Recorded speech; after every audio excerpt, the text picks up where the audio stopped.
In the last 18 months, an unstoppable force has taken over the streets of Britain and cities all over the world. Climate change activists demand tougher action on the environment. Breaking news in Times Square. Climbing the New York Times building. This is at... Possibly are going to be arrested if we don't move. Extinction Rebellion is a global environmental movement with the aim of forcing governments to take action against climate change. So I'm here in central London. As you can see, the Houses of Parliament just over here, a huge police presence in Westminster. Tens of thousands of Extinction Rebellion protesters are here for the next 2 weeks with the aim of blocking traffic in and out of Westminster, occupying the roads, camping on the streets, camping on the roundabouts. This, being organised in dozens of cities all over the world, is the biggest climate change protest in human history. I'm Seb Whitehouse. Welcome back to the Seb Whitehouse Show.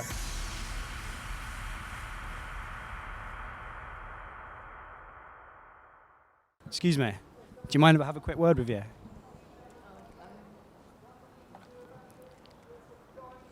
Because we're obviously currently sat on the road in Westminster. I can see it's a very emotional moment for you. Obviously, you're refusing to move because this is a cause that you feel very passionate about. Could you tell me how you're feeling right now and why this is so important to you? It's very painful because I don't want to be doing this and I don't want to be causing so much trouble, but I don't know what else to do.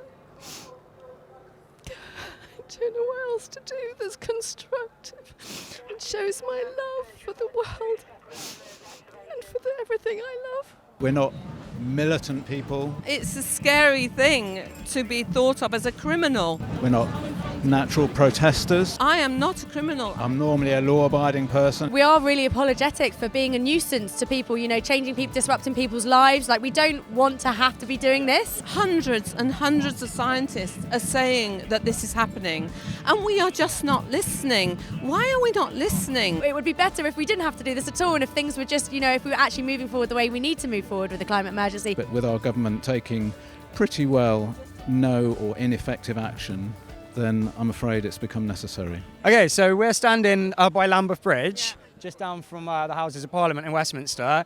There's tents on the street. Is one of these tents yours? I'm actually sharing a tent. I did bring my bivvy bag as a background. Do you reckon you'd be able to give me a little tour of your living situation? Yeah. This is my living situation. Okay, cool. So I have a mat, and then I have my bivvy bag, and then I've got friends, and everyone has come to my aid, so I can stay where I'm comfortable. Amazing. You've been being looked after. Yeah. How long are you planning on staying here for? I'm here for 2 weeks. 2 weeks is a long time to stay in tents and to block all the roads. It's ruining my day at the moment. Obviously, it is an inconvenience. Because I need to walk through Lambeth Bridge when going to school and back. I'm going to get a lot of hate for this just because I'm American. I think if they made it less inconvenient, perhaps it wouldn't make front page headlines on the news. It causes a lot of chaos and havoc in the city. And as a working woman and a commuter, it's just a bit hard on our schedules. But I get it. I get the cause and I get why they're out here. We had them in Austin, we had them in New York, we had them in cities all over the country. So I'm glad to see that the world's on the same page. If we can just get our leaders there, right? I'm not a vegan, no. I'm not a vegan either, I confess. I'm a steak lover. I'm such a meat eater. Carnivore at its best. Now I understand why you don't have enough patience for the protesters here, because you're just an evil steak-eating yank. Literally. Okay, so people were sat in the road, hundreds of people were sat blocking the road. A huge line of police came along and just started pushing everyone back. We saw, I think, 2 people get arrested. The police seemed to be aiming to clear the highway all the way down to the Houses of Parliament. I'm not sure exactly how they plan on getting through this crowd of 500, 600 people, including everyone stood up, but specifically these people sitting down on the road. Hearing about events through the media where complex situations are often compartmentalised into an attention-grabbing headline can often have the effect of desensitising us from the realities of the situations that we're so quick to form judgments on. Seeing these protests up close and in person, it was hard not to admire the protesters who were being willingly arrested for what they believe in. And where are you from? I'm from Leeds. Did you travel down from Leeds for the Extinction Rebellion? At first, yes, but then I broke away from Extinction Rebellion, just did it by myself.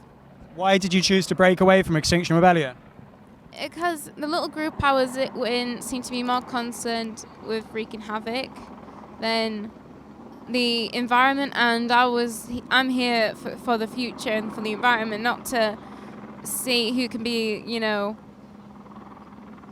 more of rebel. I think that could probably be sort of one of the dismissive sneers that people might put in the way of the climate protesters, that they're all anti-capitalist, socialists, and they're trying to bring down the system. I'm not an anarchist or anything like that. No, my politics are quite middle of the road. This has got nothing to do with politics. This has got nothing to do with political parties. We just want to see a government that's taking action, regardless of the political stance that government takes. Everyone is welcome and every part of everybody, and we're here because it's beyond politics. But it's one of those kind of polarising discussions, like, oh yeah, like lock up all the crusties. People still seem to take it as some sort of left-wing hippie theorised stuff, which is just nonsense. We're delivering this message of peace and hope for the future, and so many people are seeing that, and it's spreading. We're welcoming everybody into it to be a part of it. And that's how people really realise, actually, this is something really, really special. We're so far from this in our regular society, the way we live. Londoners walking by, going on the tube, not speaking to anybody, looking at their phone, that sort of way. But actually, this gives that opportunity for people to talk to each other and to be open and to share things and to work together to achieve something really, really great. And it's kind of really getting back to our roots of what we are as human beings and us connecting with each other. These terms, climate change and global warming, have just been thrown at us for so many years now that they've kind of lost meaning to a lot of people. It's a beautiful day and someone goes, global warming, that's all right, isn't it? Hey, like, bring it on, global warming, ha ha, kind of thing. But it's like those terms have lost meaning. Yeah. What's actually happening? So 97% of climate scientists agree on what's happening in terms of the climate change, and it's not a change, it's an emergency. Basically, the planet is not infinite. We're getting to the point now where we are destroying the planet to the point where the whole weather system's starting to break down. Recently, I was in court for blocking Waterloo Bridge, and I said to the judge, this is just, I'm doing this because it's my conscience makes me do this. But also, I thought about my parents who went through the Second World War. My father actually was in the army. They went through the Second World War, and the government, it's a different scenario, I'd say, but it was an emergency, and the government dealt with it. And they were on it, and they dealt with it, and it was serious. This is serious. I mean, what's more serious than the demise of our planet? Support the protest because I think that it shows that people are genuinely concerned. They're coming out in the street. They're spending their time. It's so nice to see that people are taking that much care. Also, it shows that we are able to protest in this country. So it makes me proud to be here. When I came out this morning, I was like, this is amazing. We're allowed to protest. We're allowed to say what we feel. There are people who care. It's really good. I saw someone wearing a T-shirt that had something written about our Prime Minister. And I don't agree with it, but, we're allowed to say it. In many places, we'd go to jail. And I think that's a really important point, and you're the first person to mention that today. There's so many countries and places in the world where people don't have the freedom to do what people are out in full force doing today. And I think for all the criticisms of the government, for all the criticisms of capitalism or Western culture that seem to be flying around, it's important to remember that the freedoms we have in this country are amazing. Amazing. You hear this drums. Does it not make you feel the energy? It's amazing. Couldn't be in a better place in Westminster, Have they told you that they'll arrest you if you don't move? Or? Yeah. And you're willing to do that because this is what you believe in, right? I don't want to, but what else can I do? It's obviously very emotional for you. Yeah. I applaud your bravery. So good all my life. Yeah. It's really hard at the age of 55 not to be good. Yeah. Oh, I think what you're doing is really brave. Well, and sometimes you just got to do it, not just hope someone else will. A few minutes after this conversation, I whipped out my phone just in time to see the crying lady escorted into the distance.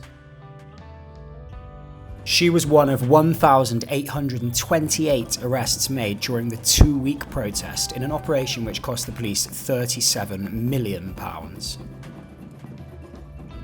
Public opinion remains deeply split on the protesters. To some, they are courageous people who will one day be looked at as standing on the right side of history. To others, they are troublemakers fighting for their cause in all the wrong ways.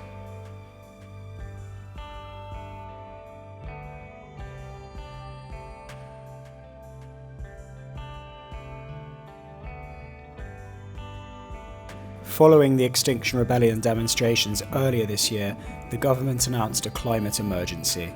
They are yet to respond to this latest batch of protests. The Extinction Rebellion saga continues to unfold.